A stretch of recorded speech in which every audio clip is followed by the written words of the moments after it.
The Biden administration has promised to relieve up to $20,000 in student loan debt per borrower. Today, we're going to discuss what you need to know, and if you're still going to have some debt after this relief, what to consider if you should invest or pay off debt. Stay tuned.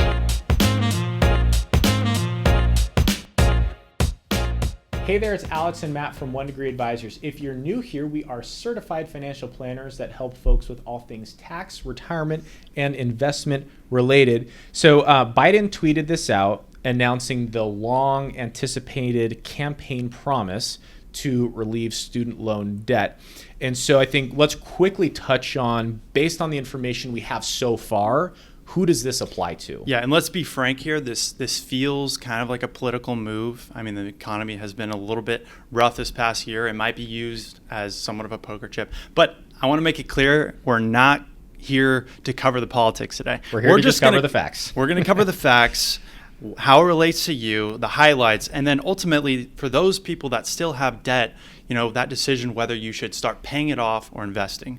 So I think one of the things here people might have questions about is when we talk about the student loan debt relief, $10,000. I've seen stuff swirling around about $20,000. But how do people know if they are eligible or not for the debt cancellation or debt relief? Yeah, you're right. So basically, what we don't know now is whether that income is going to be based off of 2020 or 2021. That's or 2022. Or 2022. That's not specifically clear. What we do know, and a lot of this information is going to be in the link that we're going to put below with more details. We're not trying to cover every single part of it because there's a lot, but it's going to apply to people for student loans and also graduate loans for those that have income under $125,000 for individuals and $250,000 for married couples.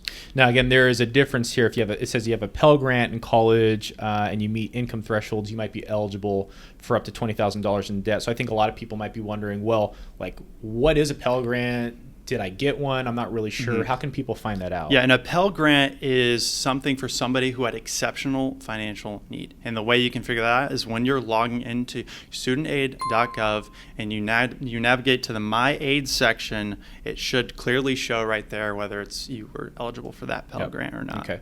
Now, again, another question, and then we're going to get into 3 things to think about if you should pay off your debt or invest.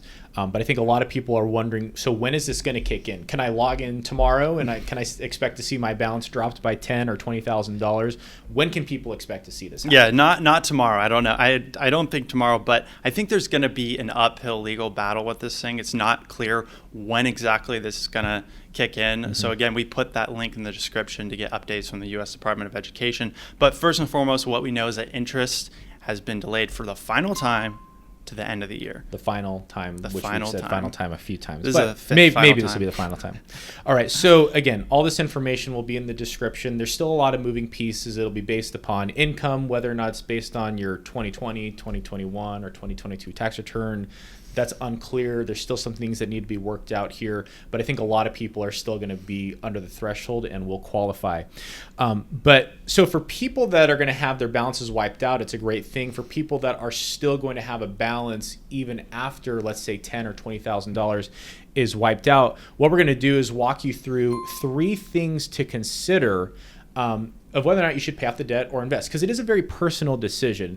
But the first thing we have here, something that you need to do, is simply get organized, because a lot has changed since the pandemic era student loan relief policies. Yes, yeah. Loans have been transferred back and forth to different companies. Really, it's a non-negotiable. You need to have that login. You need to be able to log into studentaid.gov or with your loan provider and have access to that information. And that also follows, you need to know your balance. What is your loan balance? Is some of it wiped out? Is all of it wiped out? Log in and figure it out. And then also what your anticipated monthly payment is going to be come December, right? And they announced a new rule that's going to require borrowers to pay no more than 5% of their discretionary income monthly on their loans. And I'll pull this up right here. That's good for borrowers. It used to be a lot higher, so that's something to know. Under the income-driven payment plan, so that can be a benefit for folks. But let's talk about the second thing here, which is you have to consider your cash flow in the decision, again, to either pay off the debt or invest. Yeah, exactly. So there's two things really to consider if you're going to pay off debt and invest. Number one, are you getting that 401k match? Right? That's free money that you don't want to leave on the table. You want to be able to take advantage of that. And number two, I think it's a good idea to start building those good habits and taking advantage of compound interest, especially if you're young, especially if you're investing early and you're able to still make a minimum payment. If you take a look at example of compound interest over time, someone starting to save at $6,000 a year at the age 25 will wind up with more than twice as much money by age 65 someone who waits till age 35 to start investing. Yeah, and again, I think this goes back to, it doesn't always have to be like a black and white decision, right? Because you want to, if you have the opportunity to get a match from your employer, like you said, that's free money, take advantage of that. But getting money in the market at an early age is really important. That's why, we've said it before, timing the market is hard, and that's not as important as time in the market. Again, this is a great illustration of why time in the market is so important. All right, the third and final thing here to consider is whether or not you choose to pay off the debt and put all your money towards that, or whether or not you choose to invest.